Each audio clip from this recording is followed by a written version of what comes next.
Okay, so what I'd like to jump into now is now starting to look into some of these concepts when we're looking at awareness. And some of this stuff you may have met before, but like I said, let's meet it today with fresh eyes. Let's have an open mind, open heart, and allow ourselves as we go through the next couple of slides to, take some notes if you want to take some notes. But it's really about you. It's about self-observation, self-inquiry, and being really honest with yourself right now, because in order to change where things are, we have to see things as they are right now. So this is a quick little demonstration of a concept called cause and effect. You may also know this as above the line or below the line thinking. And you can see above the line thinking has us at a place of total cause. And when we're at a place of total cause, it means that we're taking 100% responsibility for everything that is happening in our life. When we're at a place of effect, even in those moments of effect, we actually become disempowered. And that's where we usually move into a space of judgment, more victim mentality. We feel sort of stuck. We're operating from a place of fear. We make excuses. Usually we're at a place of hopelessness. We tend to be reacting to life opposed to responding to life consciously. And I say this a lot, but when you react to life, life tends to what? React back to you. So it's really important that the more we can become more conscious of our actions, consciously and unconsciously, so that we can respond to life most of the time. We can't do it all the time because we're human beings, but if we can say most of the time, I consciously respond the way I would like to, then life will start to consciously respond more towards you. Instead of looking for problems, we want to be people that are looking for solutions. There's a great saying that says, in life, there are no problems, just situations that need solutions. And imagine if every time something didn't go to plan, which is most of the time. That's 2020 summed up, right?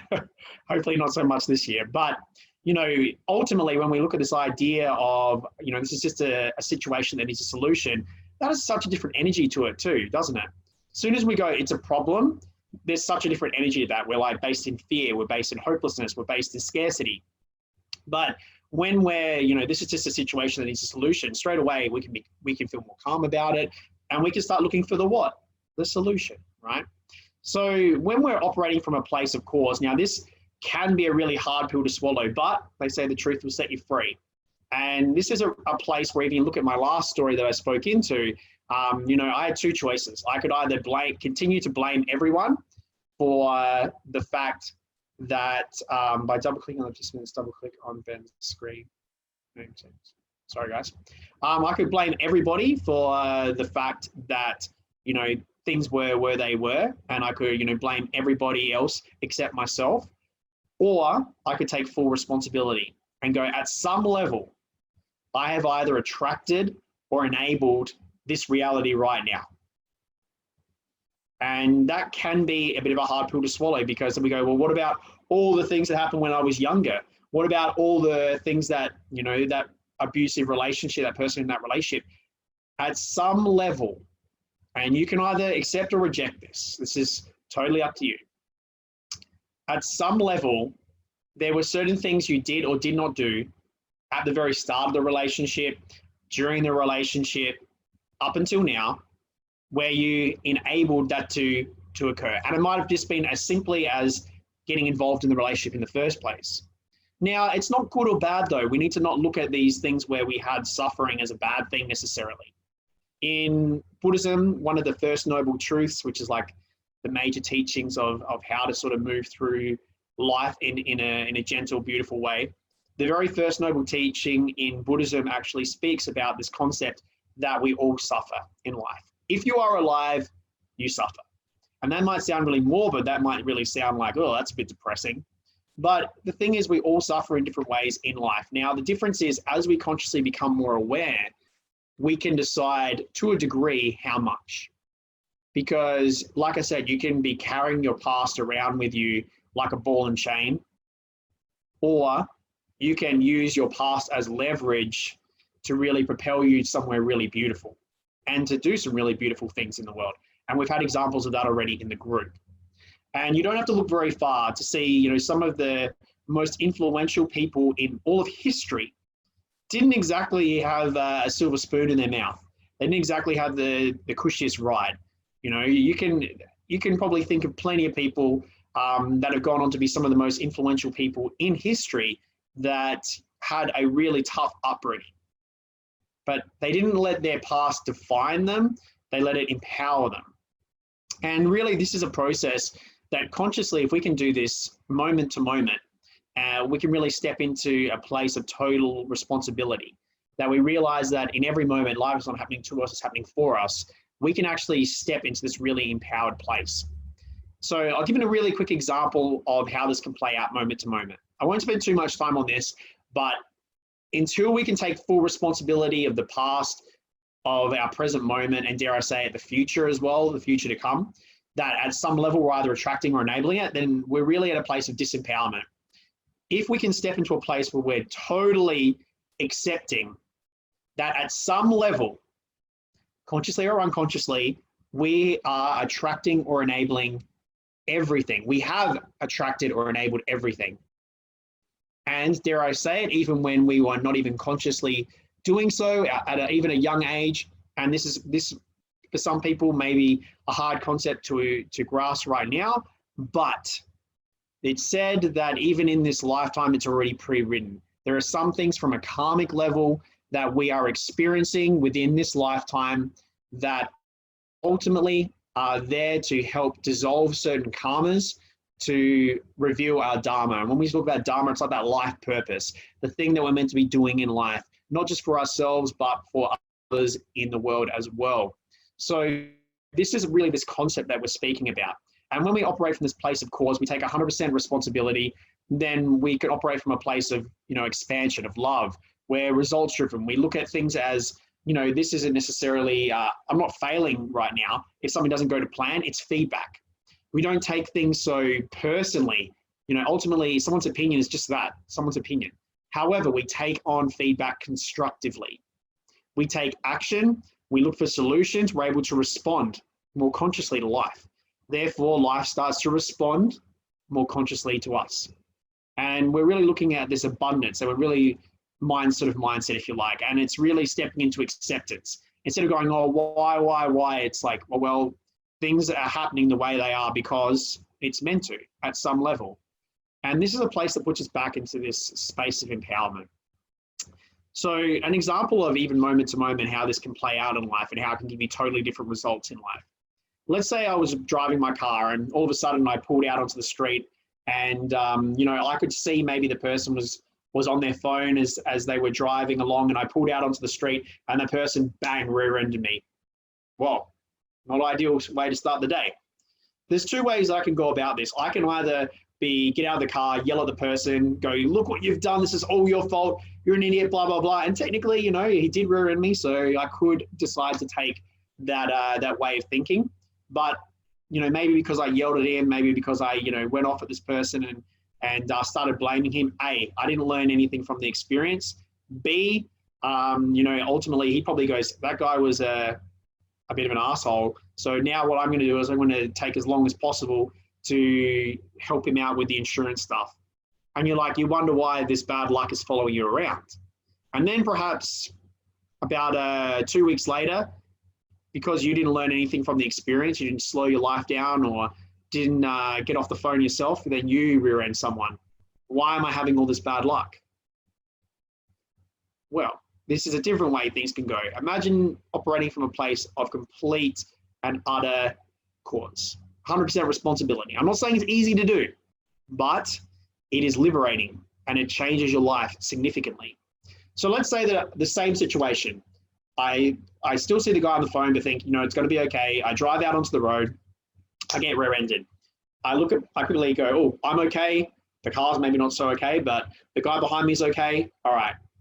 How do I want to meet this? Do I want to meet this from a place of love and understanding, or do I want to come from a place of blame, being at effect? So I get out the car and I say to him, hey mate, look, accidents happen. These can be fixed. The most important thing is that you're okay.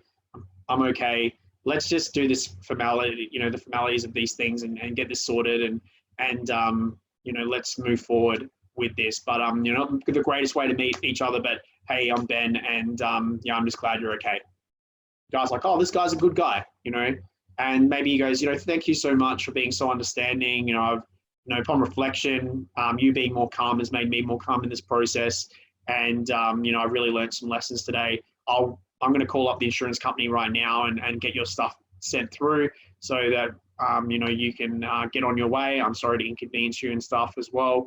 But, you know, nice to meet you anyway. And, you know, we'll stay connected in the future. Sorry about today. Now, then the really empowering thing then becomes when I hop back into my car,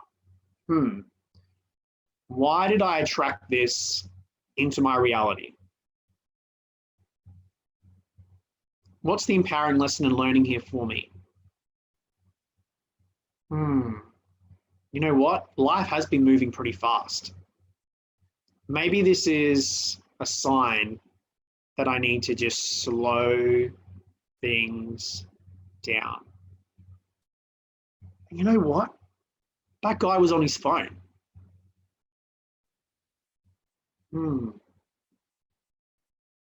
Maybe this is a wake-up call that I need to get off my phone. And some time passes and maybe I slow things down a bit and I don't have that rear-end accident that I would have had if I had have been in that place of effect. Now, that's just a simple little example, a simple little story. But you would see how this plays out in your life and in the lives of others too. There's a really, a lot of people in this group will know this song. I think it's by Crowded House. You take the weather with you.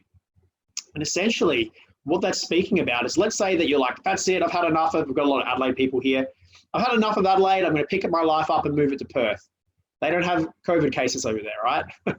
So let's say that you pick your life up, you move it to Perth, and you know, all of your problems, you're like, yes, I've moved away from all my problems.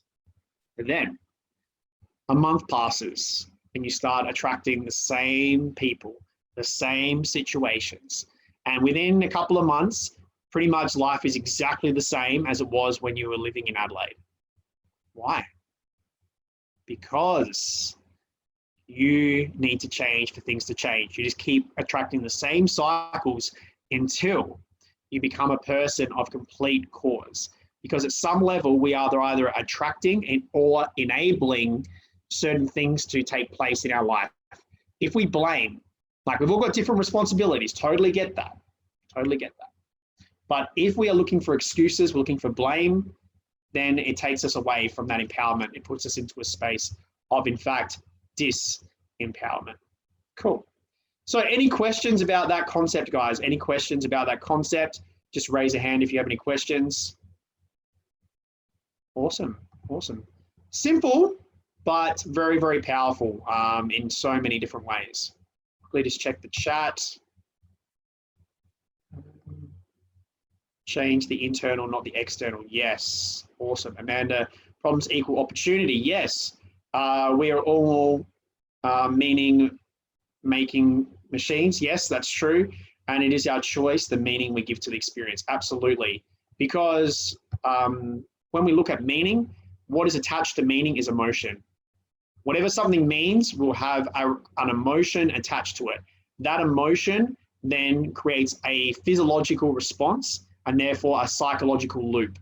So we need to be really careful what something means, because here's the thing. What's the difference here? I just gave you an example of two situations. It could be two different people that experience the same situation, but one person reacts, one person responds. One person continues to have the same cycles play out. One person starts to dissolve these cycles and things start to change. The meaning we give to each situation defines the emotion that is attached to each situation. How in every moment can you even reframe that situation to go, you know, how, what level am I attracting or enabling this? Yeah. How is this not happening to me, but happening for me? What's the empowering lesson of learning? If you can reframe the meaning of every situation, life will, just that one strategy. If you can do that one strategy, just reframe the meaning. Instead of it being a disempowering meaning, it's an empowering meaning. Your life will transform exponentially. You know, Anna sees this play out all the time. People that have been in, you know, to other courses and workshops, the ability to pivot. You know, some of the most amazing things that have unfolded in life for me have been when I had to get out of the way to what I had planned. Sometimes things happen and it's not according to our plan, but we sometimes need to get out of the way so we can allow what's planned to happen. And, you know, there's certain opportunities that I wouldn't have been able to move into if I had gone according to my plan. There's certain people I wouldn't have met. There's certain things that wouldn't have taken place if I had have been so fixed on my plan. So we're always being guided, ladies and gentlemen. How can we step into a place where life is not happening to us, happening for us? How can we reframe the meaning of every situation, moment to moment to moment? Because if we reframe it to a more empowering meaning, if we take full responsibility, this one teaching can absolutely transform the quality of your life. There is just absolutely no doubt about it.